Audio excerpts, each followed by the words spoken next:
Jesus loved me with everlasting love. கர்த்தருடைய பரிசுத்த நாமத்துக்கு மகிமை உண்டாவதாக. Praise the Lord, my dear brothers and sisters. இன்னைக்கு Galatians 5 verse 1ல it is the freedom that Christ has set as free. Stand firm and then do not let yourself be burdened again by the yoke of slavery. இங்கே நாம் பார்க்குறோம், ஆண்டவர் நம்மளுக்கு மறுபடியும் நம்ம அடிமைத்தனத்துக்குள்ள நுகத்தடியில் நம்ம போகக்கூடாது. ஏன்னா நம் தேவனாகிய கர்த்தர், நம் ஆண்டவராகிய இயேசு கிறிஸ்து நம்மளை எல்லா விதமான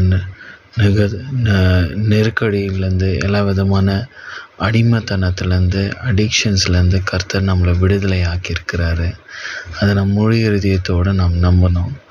நாமளே நம்மளை ஆண்டவர் ரொம்ப அதிகமாக நேசிக்கிறது உண்மைதான்.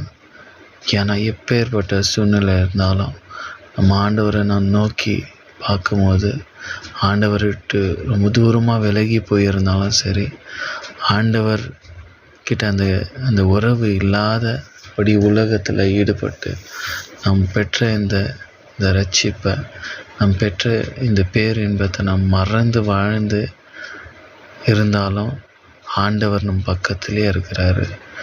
எப்போ நம்ம பக்கம் திரும்புவான், நம்ம பிள்ளை என்னை விட்டு போயிட்டு இருக்கிறானே அப்படின்னு இருந்தாலும் மறுபடியும் ஆண்டவர் நம்மளையே எதிர்பார்த்து கொண்டு இருக்கிறார்.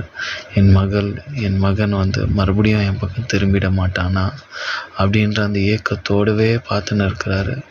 ஆனால் நாம் தான் இந்த உலகத்துக்கு உலகத்தின் சிற்றின்பங்களையும் அடிமைத்தனத்துக்குள்ள மாம்ச இச்சைகளுக்கு அந்த பக்கம் சாயும் போது ஆண்டவரோட இருதயம் வேதனைப்படுது.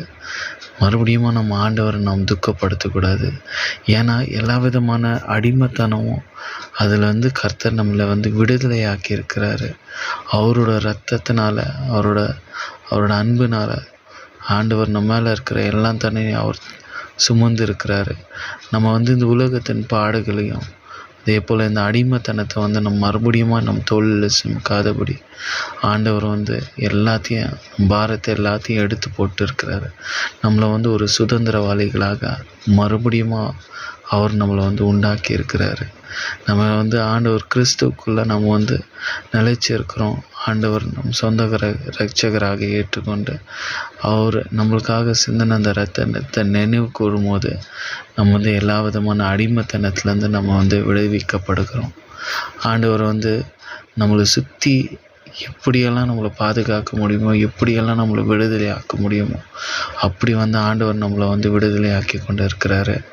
நம்ம ஒரு அடிமைத்தனத்தில் இருக்கிறோம். ஆண்டவர் பக்கம் திரும்ப முடியாத ஒரு சூழ்நிலையில் காணப்படுதான். நம்ம கொஞ்ச நேரம் ஆண்டவர் பக்கம் நாம் திரும்பும்போது அந்த லாக் ஆகியிருக்கிற பிரச்சனையிலேருந்து கர்த்தர் நம்மளை விடுதலை ஆக்குவார். நம்மளோட சொந்த பலத்தினாலேயோ இல்லாட்டி நம்ம சொந்த கண்களாக நம்ம அந்த லாக்கிலேருந்து வெளியே வரணும் அப்படின்னாக்கா அந்த கீ நம்மளுக்கு தெரியாது. ஆனால் அந்த கீயை கூட ஆண்டவர் நம்ம பக்கத்திலே வச்சுருப்பார்.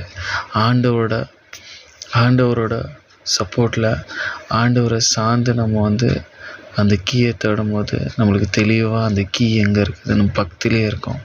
அதை ஆண்டவர் அழகாக நம்மளை அந்த கீயை எடுத்து அன்லாக் பண்ணிக்க சொல்ல நம்மளே பயன்படுத்துவார். ஆனால் நம்ம செய்ய வேண்டியது ஒன்று தான், ஆண்டவருக்கு நம்ம விட்டு கொடுக்கணும். ஆண்டவருக்கு நம்ம விட்டு கொடுக்கும்போது, ஆண்டவரை நம்ம சார்ந்து இருக்கும்போது எந்த பிரச்சனைகளில் எப்பேற்பட்ட காரியமாக இருந்தாலும் சரி அதில் லாக் ஆகிருந்தாக்கா ஆண்டவரே நம்மளுக்கு கீயாக இருக்கிறாரு. அந்த கீ நம்மளே அன்லாக் பண்ணுற அளவுக்கு ஆண்டவர் நம்மளை ஆசீர்வதித்து இருக்கிறாரு. அந்த சுதந்திரத்தை நாம் சுதந்திரித்து கொள்ளுவோம். ஆண்டவரே சார்ந்து இருப்போம். ஆமென்.